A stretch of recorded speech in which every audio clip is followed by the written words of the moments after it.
Hey guys, Bayron Matos. Big draft for the Miami Dolphins. And a lot of big undrafted free agent acquisitions. So we're going to cover all those bases. But we're going to start at the very top with the first round selection by the Miami Dolphins. And that is none other than Chop Robinson out of Penn State University. Man, Chop is a real baller. And this guy gets after these freaking quarterbacks, running backs, whoever's in the backfield. Beware, Chop Robinson is coming after you. And, he has elite speed, but this play against Iowa State is just absurd to me. Just pushes back the center straight into the quarterback. I mean, you can't ask more from one of your defensive linemen. But like I said, running backs beware. He gets in the backfield in a hurry, which is very good. And that's a common theme with a lot of these draft selections. These guys are quick. They get to the ball fast. One thing is another common thing with this Dolphins draft class is the fact of technique. Technique is not 100% there, but they have these athletic traits that can't be taught. And those are things that appeal to the Miami Dolphins. Like, these are intangibles that you can't really affect too much. But when it comes to the technique of pass rushing, run stopping, etc., holding your blocks, we're going to talk about that with the second round selection. But these are common things that you see within these draft picks. But none other, I'm very pleased with this selection of Chop Robinson. This guy knows how to get after the quarterback. And he was one of the fastest defensive linemen in the entire NFL draft, as well in terms of testing at the combine in the 40-yard dash. I mean, look no further than him lined up against Nick Bosa and Will Anderson Jr., stud defensive ends in the NFL, and he outran him in the 40-yard dash. I understand 40-yard dash, it's not really tangible towards defensive ends especially, but that split, that big burst coming out of the snap, that's going to be a big-time effect on whether or not you can get to the quarterback or not in a timely fashion. Overall, I'm very pleased with the selection of Chop Robinson. There were a couple guys on the board. I know a lot of fans were like, hey, why don't we get this guy? Why don't we get this guy? I think Dolphins got their guy, especially at the spot they were at. And the way the draft was turning out, defensive guys were dropping like crazy. And I'm pretty sure Dolphins had Chop Robinson pretty much top of their board, especially in their spot. And when they saw him there, they're like, golden ticket, let's go. So I'm really pleased with the selection. But there were a few guys on the board. Now let's move on to the second round pick, which was Patrick Paul out of Houston. And he was the 55th overall pick, 23rd pick in the second round. And have some tape here from the senior Shrine game. And, some matchups doing pretty well, literally pushing a guy into the dirt here. Others, he still has control here, still has the leverage here, which is great. Right here, this one ended up being you can see him holding the pads a bit, but he held his ground. And then this one was not so great, ended up holding him arm across the chest. But overall, I like the selection of Patrick Paul. He has a really good story. If you haven't checked it out yet, I would definitely advise you checking out his little draft profile story about his background of being a Nigerian and his family's past, etc. But another work in progress type of guy, not so much as Chop Robinson. Chop Robinson's a little bit less of a work in progress. He has an elite way to get to the backfield. In this case with Patrick Paul, Dolphins are betting on the upside here with Patrick Paul. And on top of that, there's not a real need to plug him in right away. I think the Dolphins have pretty decent O-line, and I think they're going to continue addressing it with undrafted free agents and then other free agents that are still available, which we're going to get into that once that happens.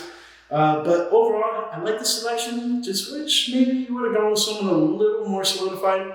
But I love the upside to it, which I'm all here for. Now we're going to move into the fourth round pick, which was Jaylen Wright out of Tennessee. Dolphins didn't have a fourth round pick. They didn't have a third round pick. That was part of the punishment for tampering with Tom Brady.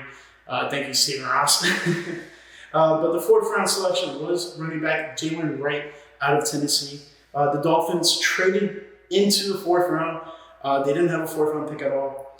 They traded with the Eagles. They traded a 5th round pick in next year's draft for this 4th round pick. And the timing of it was impeccable because shortly after, with the 120th pick, Dolphins selected Jaylen Wright. Right after that, 125, running back off the board. 127, running back. 128, 129, running back off the board. 132, running back off the board. Dolphins swooped in at the perfect time. Yeah, you could say maybe it was a domino effect, but at the same time, they saw their guy and they went for it. And I love that by this tandem of McDaniels and Greer, because you know McDaniel was banging on the desk for this pick. First, we're going to start it off with his 40-yard dash. I mean, out the gate, this guy is flying, and just another example of what McDaniel wants from his offensive playmakers. Home run hitter, guy finds a gap, and he's just running. He's gone.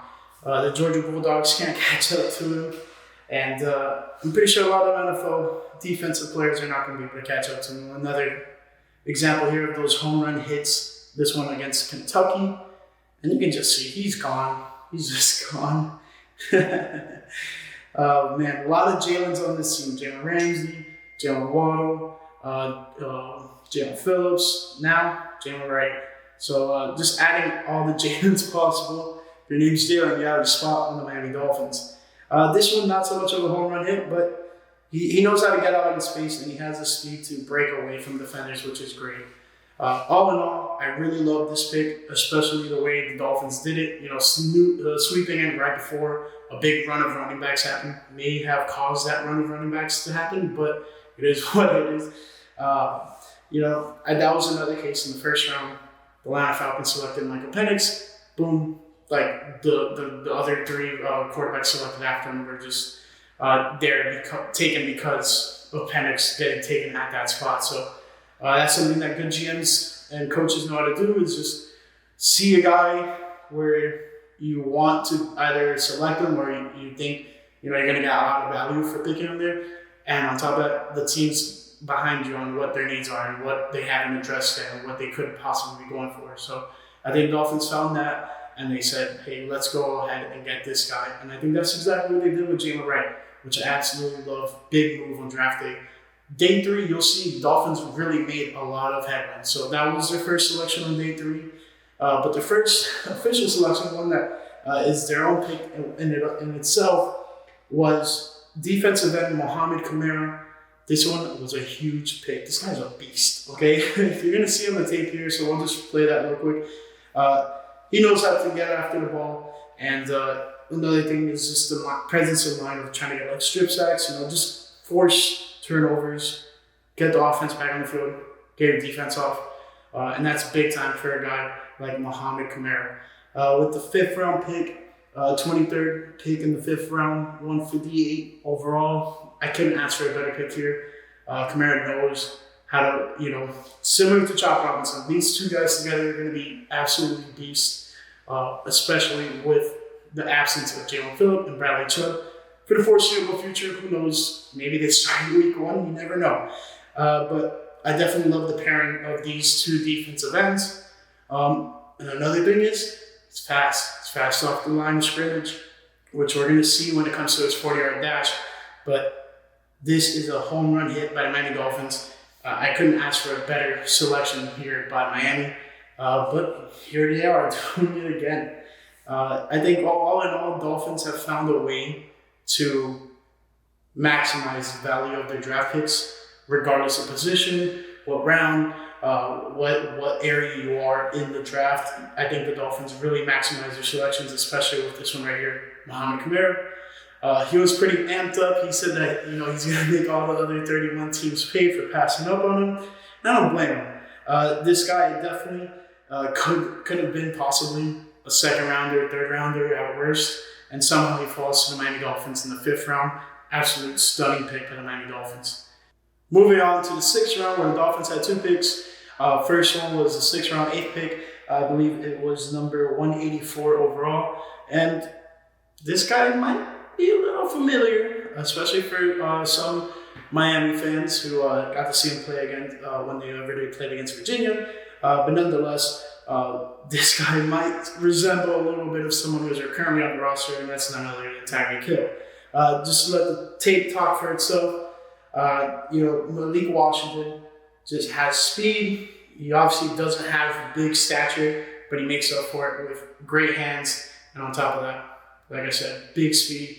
Just if you get him in the open field, he's hopefully going to run by defenders, if not juke them out their shoes. And that's things you want from a slot, speedy type of receiver. And Washington has all of that ability. His play style could be very comped to Tyreek Hill, which all in all is great for the Miami Dolphins. You already have Tyreek Hill on the roster. What better way than to learn from Tyreek Hill on how to play in the NFL, and then on top of that, just develop under him and possibly, not saying he's going to be his replacement, but possibly be his replacement down the line.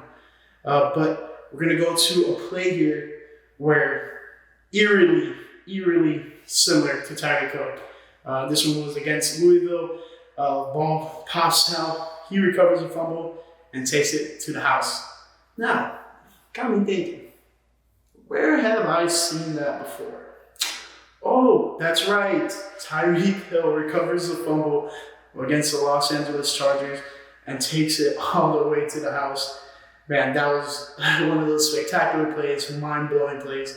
And it was just funny seeing the coincidence of those two guys making a very similar play, especially when you already have them kind of comped as one another. So that's something really fun and cool to see out of him.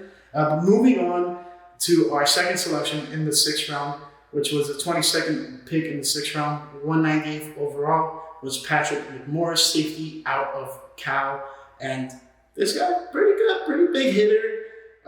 He has a nose for the football and knows just how to make the proper plays. Not too much film on him because he did transfer from San Diego State, and I want to try to keep a lot of this film current to the most recent season.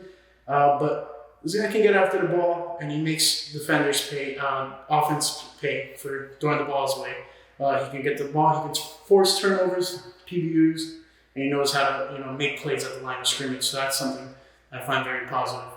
And with the Dolphins' last selection in the 2024 NFL Draft, their 7th round pick 21 overall, 241. They go with Taj Washington, wide receiver out of USC. And this guy was a bit of Caleb Williams' safety valve. The first play you see here, he's at their ass, bad snap, and he just finds Taj Washington on the field. Very comparable to Tyreek Hill once again. But trick play here, and he finds all the open green grass and gets in the end zone for 6. This guy has potential to not only just be, a good depth receiver for the Miami Dolphins, especially the Tyreek Hill type. And that was the thing with these two wide receivers, Malik Washington and Taj Washington, is just they're very similar to Tyreek Hill, not only because they're small and fast, but just how they're able to move around in open field. But on top of that, special teams. Special teams is going to be big for a guy like Taj Washington because, like I said, the stature is not the greatest. I do believe Malik Washington has better stature than him. But in terms of, now with the new kickoff rule, and then obviously punt, so special team play could be a very, very good role for Taj Washington. And then hopefully we can ease him into the lineup and getting in on plays and making a difference on the offensive side of the ball, which I absolutely love. Now, with that being said, that is all the draft picks the Miami Dolphins had in this year's draft, and not a bad draft. Analysts have the Dolphins as one of the top 5 teams in terms of their value per pick in this year's draft. And I, one for all, have to agree. I would say doubling down on like the small, speedy receivers on day 3 wasn't exactly what I wanted. Maybe, possibly selecting like another offensive lineman would have been more ideal. But I think the Dolphins have better ideas for that down the line. But all in all, no complaints. I think they did what they wanted to do, and they addressed some things. They definitely addressed the defensive line issue, especially because of what haunted them down the stretch of this past season. Not only in the end of the regular season, but also in the playoffs. going into the playoffs with a bunch of pretty much past their prime veteran defensive ends and outside linebackers, etc. was not ideal for the Miami Dolphins. So I understand why they're addressing those needs early and often in this draft, especially with a lot of speed, guys who they can work some technique on and really, really be effective in the pass rush game. Offensively, I think they did pretty well. I think might have been a little bit of reach from Patrick Reed, but I'm not too against that. Jaylen Wright, huge pickup. Love him. Taj Washington and Malik Washington. The Washingtons. Yeah, my head all confused. Those guys, great pickups.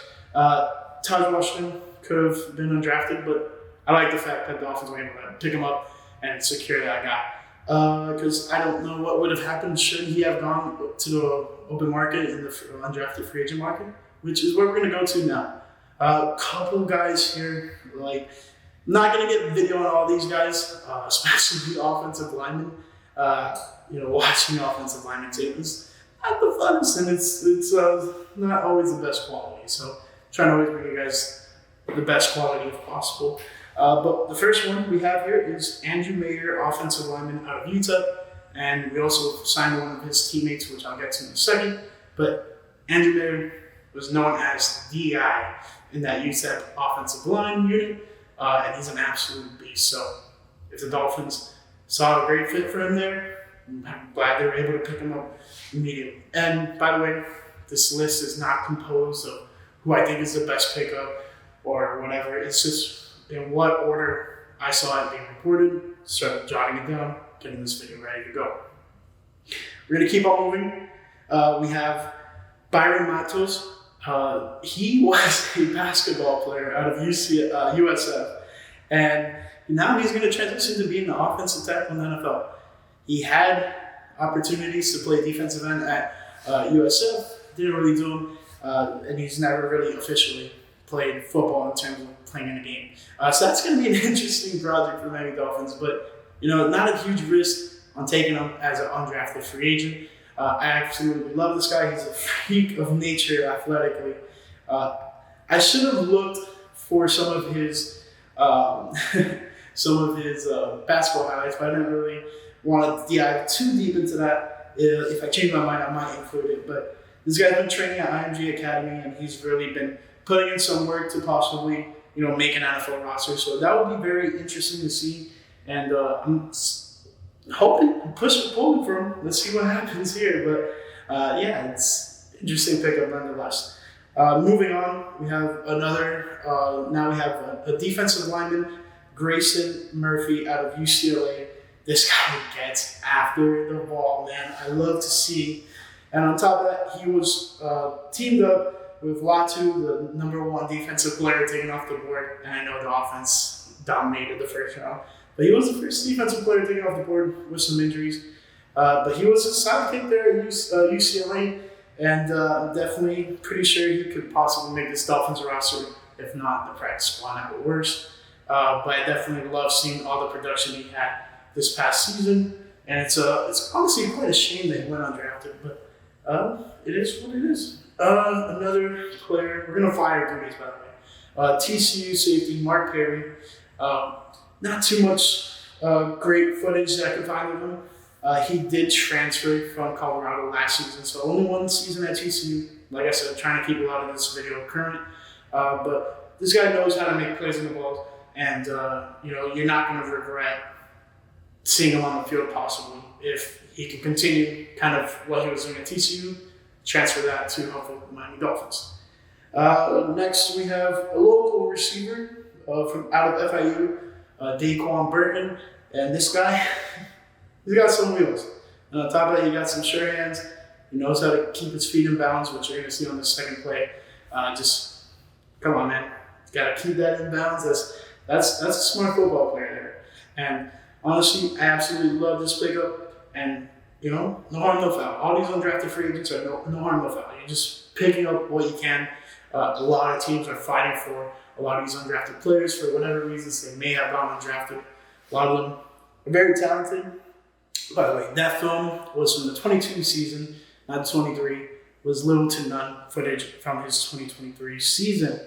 Moving forward, we have QB Gavin Hardison out of UTEP, teammate with Andrew Meyer. And this guy can sling it. I'm actually loving what I'm seeing here. Not a Tua replacement. Do not think that I am, going to go fangirl over this guy. But, another Skylar Thompson type of guy. This guy can sling the ball. I think he makes proper reads. Obviously, it's highlights, so you're only going to see good plays. But from what I've seen, I'm loving what I'm seeing. He has an arm. He knows how to make some reads. And he's not afraid to, run the ball and continue just helping this offense move the ball. So, obviously not expecting him to overtake Tua's spot. Another story. Tua was vouching for Tua to get drafted, which is Tua's brother out of Maryland. Dolphins didn't really listen to him in the terms of they weren't doing that for the heart. If they really felt like Tua would have been a valuable asset for the Dolphins, they would have drafted him. And then on top of it, they wouldn't have signed this guy undrafted. I think they wanted to just not really let Tua mentor his brother, etc. Focus on football, let your family do your thing, and let your brother experience it NFL for himself. That's the mindset that I'm thinking the Dolphins had towards bringing on Tua. I'm not totally against it, but I'm not totally for it either. So I'm glad the Dolphins didn't really insist on doing that. But Gavin Hardison, love what I saw from the tape. Obviously, it's a highlight, so you're only going to see good stuff. But not the worst signing there. Keeping it moving, we have the most interesting name, Storm Duck, cornerback out of Louisville. If this guy makes a team, I'm buying his jersey just because it's fun. Having Duck on the back of the jersey would be hilarious. But yeah, Storm Duck. This guy seems to know how to, run from sideline to sideline. He is another transfer type of guy. He was at UNC, so definitely it's the landscape of the college football nowadays. Guys are here one day and there the next. But Storm Duck, hopefully, he can make a key impact during rookie minicamp and see how far he can go with this Dolphins team. Moving forward, we have Isaiah Johnson, cornerback out of Syracuse. I only got one play of his here, and it's a big interception against Georgia Tech. But not too much I could find on him. No shade towards him, just speaking here at this point. Another offensive lineman. I'm sorry, I'm not going to get video of these guys, but I will put in a picture or two of them. We got Matthew Jones, offensive lineman out of Ohio State. Big move there. Any Big Ten offensive lineman, go ahead and get them. Those are big boys, and they play a lot of tough opponents. So more often than not, if they're semi-decent, they have possibly some upside going into the NFL. Moving forward, I like this guy a lot. Not too much tape on him as well. Defensive lineman Leonard Payne out of Colorado. Just a big boy. On top of that, making the proper read here, sacking DJU. I'm not going to say his last name because I'm going to butcher it. But moving forward, we got two more guys. Tight end, Hayden, Rucci. And this guy, pretty interesting. I saw a cool little social highlight tape of his. It seems like this guy's a cool vibe and one of the boys. But, this guy has some sure hands, as you're going to see here, and finds a way back to the football, which you gotta love to see. You want your tight ends to be aware of where the football's coming and how to adjust for it. And I think in that last play you just saw there, absolutely did it, which was great to see. Next, we have Jordan Colbert, defensive back out of Rhode Island. And for being undrafted out of Rhode Island, this guy had a lot of amazing tape. Now, the one thing I might add is just the lack of experience against formidable opponents. But you can see this guy's flying to the ball. He's a ball hawking safety. Getting after the offensive players on screens, but you saw there just popping out the ball, forcing the fumble, setting up a turnover for his defense. But here we go, just flying across the field. I mean, this guy knows how to get to the football and knows how to be in the right place at the right time. So this is one of the guys that I'm really hoping for to progress and find his way onto this Dolphins roster if he can in any capacity. He also makes a lot of plays on special teams. That was included in his highlight tape. Shout out to Jordan Colbert, you had a lot of good tape. On top of that, you put it all together yourself, put it on your YouTube channel. You made it easy for someone like me to find some tape on you. But yeah, I absolutely loved his tape. He was great. So really hopeful for Jordan Colbert to make a name for himself and possibly find his way make onto the Miami Dolphins roster. That concludes, up until this point, all the undrafted free agents. All in all, I think the Dolphins made some very solid moves, both in the draft and with undrafted free agents. Some project guys, some guys like Jordan Colbert, that he has a good instinct for football. Now it's time to see how he can translate that to being on the NFL field and possibly, taking up his game a step. But all in all, absolutely loved all the draft and undrafted free agents that the Dolphins brought in. Lots and lots of upside. Now it's in terms of how we're going to develop them and how they're going to get better under the watch of the Miami Dolphins. So let me know what you guys thought of the NFL draft as a whole, and what you thought of the Dolphins draft itself and all their undrafted free agents. I'm a big fan. Let me know what you guys think down below. Thanks for watching, and I'll catch you in the next video. Peace.